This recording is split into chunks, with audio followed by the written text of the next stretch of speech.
Shalom, kali ini kami mau membahas sebuah tuduhan yang cukup sering kita temui belakangan ini di berbagai channel Kristen. Katanya Kristen ini mencuri kitab Tanakh Yahudi dan menjadikannya sebagai kitab perjanjian lama. Tuduhan ini dinyatakan oleh sekelompok orang-orang Indonesia yang mengklaim menganut iman Yudaisme. Lalu kemudian dibuat ramai oleh beberapa muslim yang merasa senang bersekutu dengan orang-orang Indonesia yang convert ke iman Yahudi ini.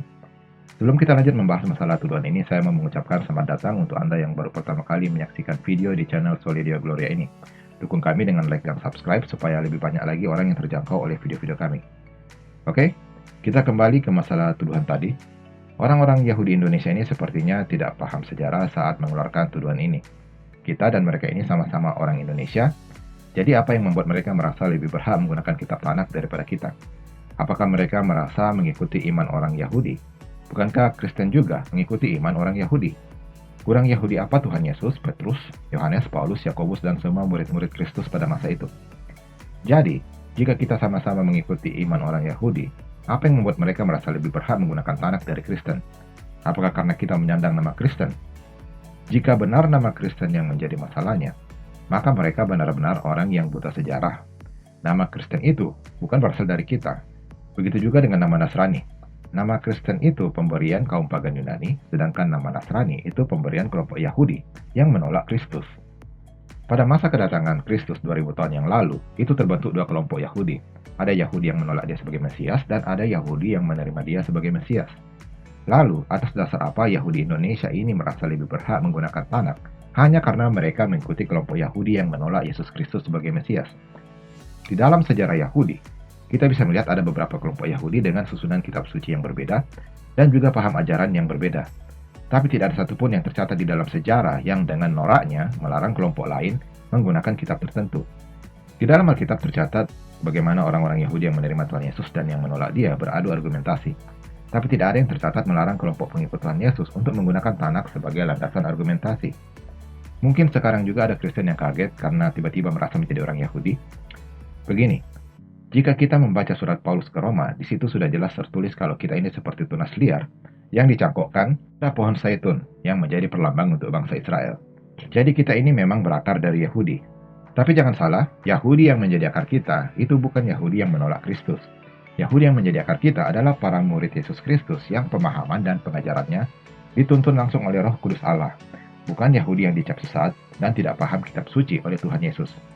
Yahudi sesat itu diumpamakan sebagai batang pohon zaitun yang dipotong dan dibuang karena ketidakpercayaan mereka. Nah, Yahudi-Yahudi yang ada di Indonesia pada hari ini adalah produk dari yang Rasul Paulus katakan sebagai batang-batang buangan tadi. Jadi, sekali lagi perlu diperjelas, tuduhan ngawur ini muncul karena mereka lupa kalau nama Nasrani atau Kristen yang melekat pada iman kita saat ini adalah nama atau label yang diberikan pihak luar.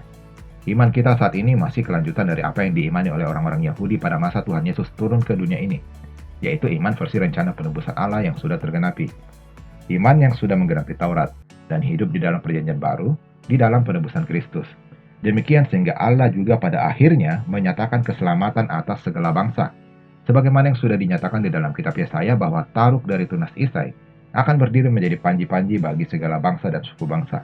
Karena memang sejak semula Allah adalah Allah atas segala bangsa, namun dia memilih bangsa Israel menjadi kerajaan imam yang akan membawa bangsa-bangsa lain ini di hadapan Allah.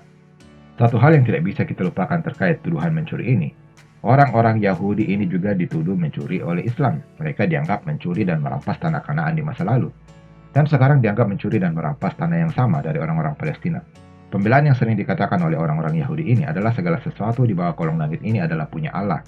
Jadi terserah Allah mau memberikan kepada siapa dia berkenan. Nah, apakah Kristen juga bisa memakai dalil yang sama? Jangan lupa, bagi Kristen, Yesus Kristus adalah Allah, dan Yesus Kristus menyerahkan pekerjaan kerajaan Allah kepada bangsa lain. Mungkin ada Yahudi yang akan mengatakan bahwa mereka tidak mengakui Yesus sebagai Allah. Tapi bukankah bangsa-bangsa Kanaan juga tidak menerima YHWH sebagai Tuhan, dan tetap saja bangsa Israel mengambil tanah itu untuk diri mereka? Jadi, sebagaimana bangsa Israel saat itu tidak memerlukan pengakuan bangsa-bangsa Kanaan, Kristen pun tidak memerlukan pengakuan bangsa Yahudi. Oke, jadi kita rangkum. Pertama, Kristen non-Yahudi adalah bangsa-bangsa lain yang bertobat dan mengikuti iman orang-orang Yahudi yang beranggapan Mesias sudah datang. Jadi karena kami mengikuti iman mereka, ya tentu kami juga memakai kitab yang mereka pakai. Yang kedua, kami juga bisa memakai dalil yang dipakai Yahudi saat mereka dituduh mencuri tanah Kanaan atau tanah Palestina saat ini. Oke, sepertinya sudah cukup pembahasan tentang curi-mencuri kitab Tanak ini. Sampai jumpa di video kami yang lainnya. Salam Solidio Gloria.